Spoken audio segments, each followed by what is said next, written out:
Is William Ruto disrupting his own rallies for political capital, or his competitors are disrupting his rallies and planning chaos so that he can be seen as someone who Kenyans are rebelling against? One of those is true. The reason why I'm saying that is this: no youth will leave his work, his family, his plans, even though youths are planless. I know we are told they don't have jobs, but at least there is something he's doing. Even if whatever they're doing is not productive, there is something someone is doing. No one is going to leave his, let me say, his space to go and attend a rally and wreak chaos. There is normally mobilization. That one, you cannot. No one is going to do this thing nationally.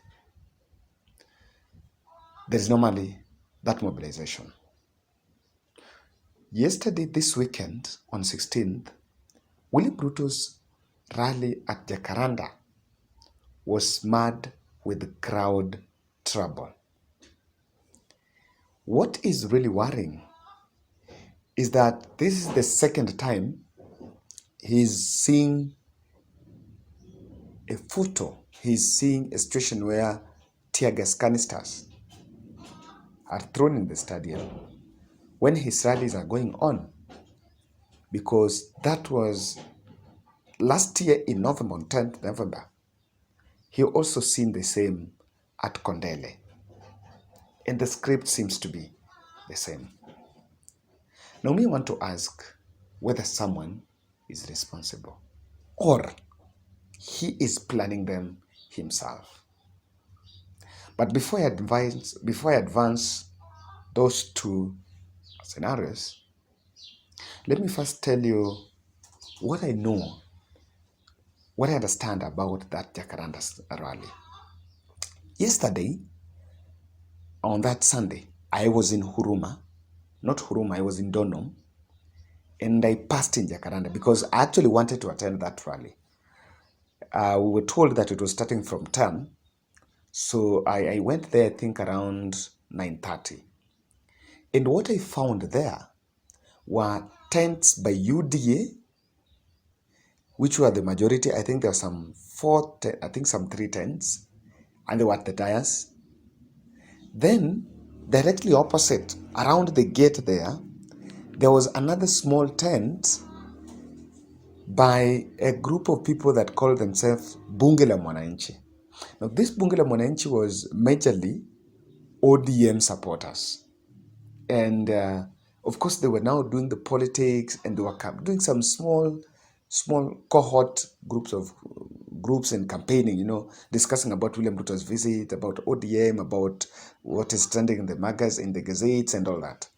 So I even happened to had listened to those, and the mood was just very positive. Yeah, because it was just discussing politics, but it was not really showing that there was a problem. So I think I was there up to until 11. Then I went back to where I was. I went back to my friend we went back with him to his house. So we were following the rally back from home. And this is what happened. This photo, I want to debunk a photo here that was shared by, I think, Babu Wino, that was showing some dozens of people that were in the stadium. Now, that photo was taken earlier, before William Ruto came. So it doesn't show that when William Ruto was in the stadium, that's what the people happened. But the truth of what I can say is, when William Ruto was at the church, the rally had already been publicized. But the people were very reluctant to go to the stadium early, to go and wait. So that is why I think William Ruto waited up until 3. He went to the stadium at 3. That's when his entourage got into the stadium. So the crowd was building up slowly.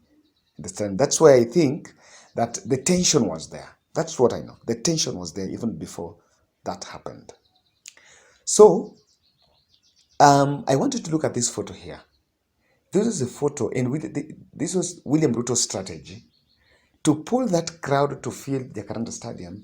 He did the roadside rallies and went to a place. When he reaches a place where there is a significant number of people, sprouts from the sunroof, then people pile up around him, he addresses them, then moves on, and that way. So that is what happened. By the time he was getting to the stadium, he already had some people around his convoy. So this photo is a photo that was taken when he was doing a roadside rally. I don't know that place. If you look at the faces there are some yellow shirts. Now those were UDA classified supporters. Now those are classified supporters. Now I wanted to take this second and listen to see when he was getting to the stadium, because this slick clip was taken when he was getting to the stadium. You will see the same classified audience.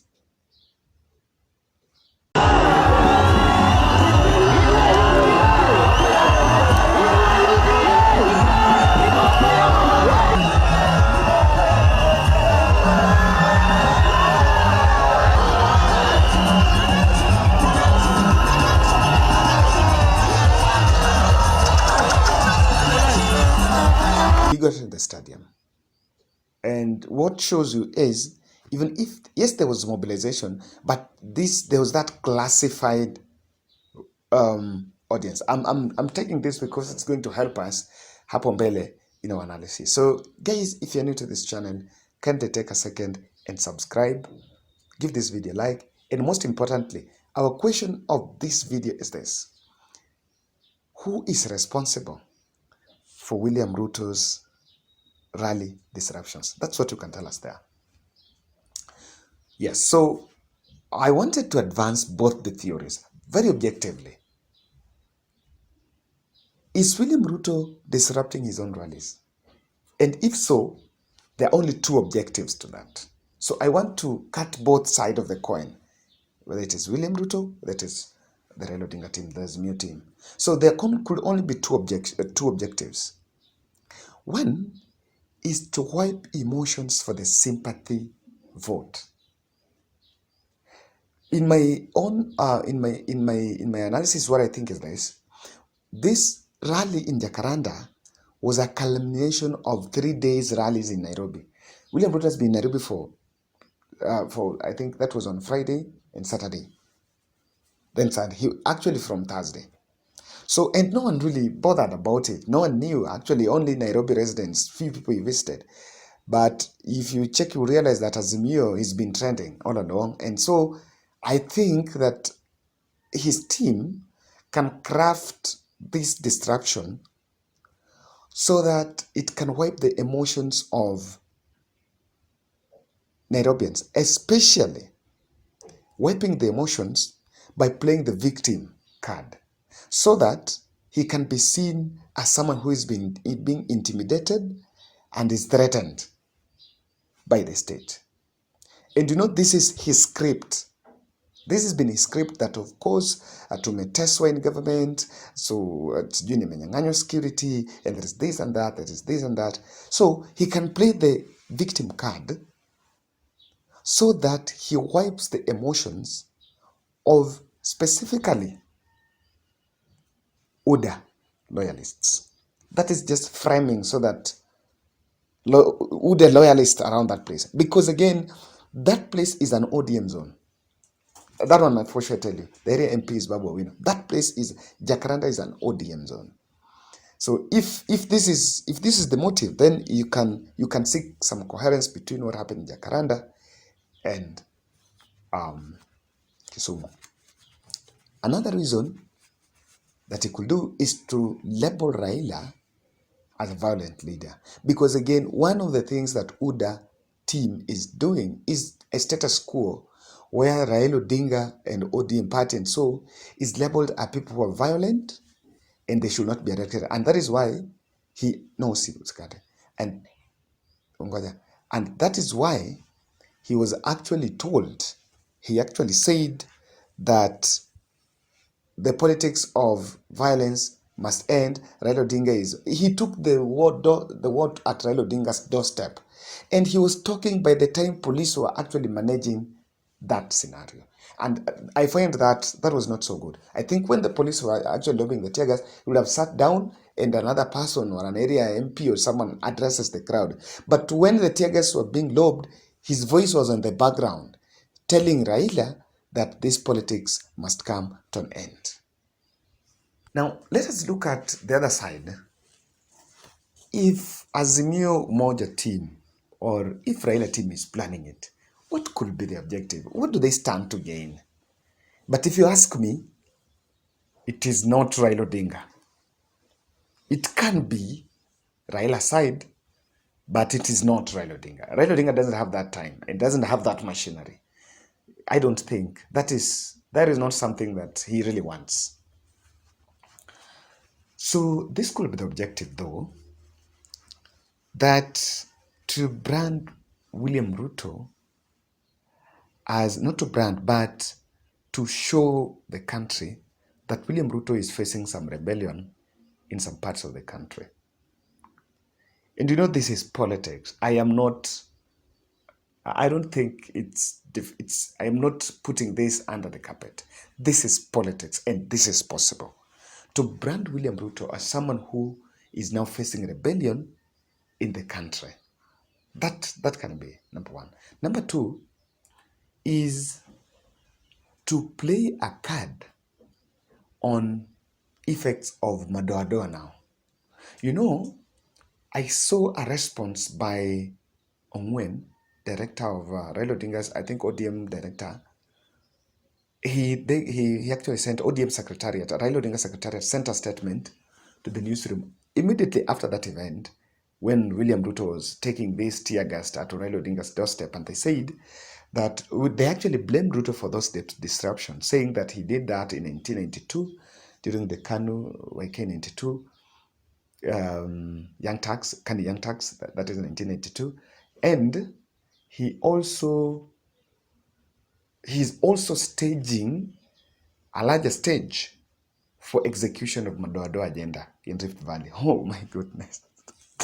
I like sometimes politics because what I like is the way politicians knows how to manipulate things. They're now telling William Ruto that whatever is happening in Jacaranda, you are planning it for two objectives, so that you can state a wider stage to execute Madoadoa in Rift Valley. Executing Madoadoa in Rift Valley means sending non-Kalenjins in Rift Valley. So if the same thing is done, if maybe he's chased from Jacaranda, then it can brew anger in Wansigishu or Rift Valley areas, and then he can be chased from that place. So that is a script by William Ruto. Now, lastly, there are two other key objectives, two other theories that I also want to advance. Jacaranda Stadium is a stadium that is very vivid in the minds of Kenyans, especially Raila Odinga supporters, because in 2007, the former Nairobi governor, Mike Sonko, coordinated the deep state and they deposited there raw sewage so that Raila Odinga could not hold a rally there, to block Raila Odinga from getting there. The reason why they were doing that is because it was unstoppable. I told you that place is an ODM zone. So maybe that could also have triggered that crowd trouble. I told you when I was there early, there was those campaigns and those cohort campaigns. And by the way, what I realized, those cohort campaigns are very significant, as in they are very informative of your rallies, of the rallies, because they build the momentum, they build the anxiety, they build the mood. So maybe also there was antagonism there, because maybe these groups of youths around that place maybe thought, nasema, sasa, this is where Raila Odinga's, this is what happened to Raila Odinga, so we also want to treat Deputy President in a manner to retaliate. That could also be a probability, but it could be a probability, but as where I stated, what I said is this crowd disruption needs planning. I don't know whether that can amount to a planning. I don't know. Take your guess. Two, is the issue of money.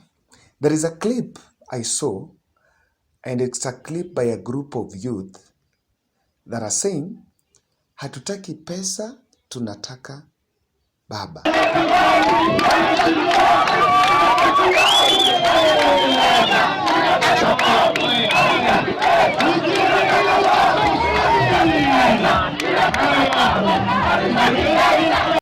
Hatutaki pesa, tunataka babu. Now I ask myself, and that is the clip where that was seen, that is why Baba Wino's name was called. Now I ask myself this question. Do you think if it was a software planning by ODM party, would they allow these youths, would they tell these youths that no, plan this thing, and then mpige kelele na mseme hamtaki yeye, mnataka baba? Do you think? Or they would have made sure that Raila Odinga's name does not come into play? That clip, I'm really suspicious. I'm really suspecting it. But then it can also be possible, because even if this disruption is planned, it cannot be planned by everyone. It can only be planned by some few elements. Then the rest of ODM loyalists will then join. So that clip is very key. I was really thinking about it. Even if Raila planned, will this happen? And then hatutaki pesa, hatutaki, but that also means there was money aspect. Maybe someone was paid money, and the problem maybe at mobilization, the person was maybe paid money to pay this group, maybe paid this group, and the money was not enough, so group X was not paid, and that's now what they decided to bring mayhem. That is a probability. Lastly, I checked the Facebook pages of William Ruto and Dennis Itumbi. If you want to know William Ruto's reaction to whatever is happening in Jacaranda, you check at Dennis Itumbi's page. As of last night, they had not posted anything in relation to that violence. Even William Ruto, if you check his Facebook page, he's not talking about that violence. Unlike in Kondele, where he responded in social media. What it tells you is, he didn't want that conversation to continue. He didn't want it to continue because maybe he thought that he's going to lose it in the public courts. Why is he not reacting? He's not condemning it in social media.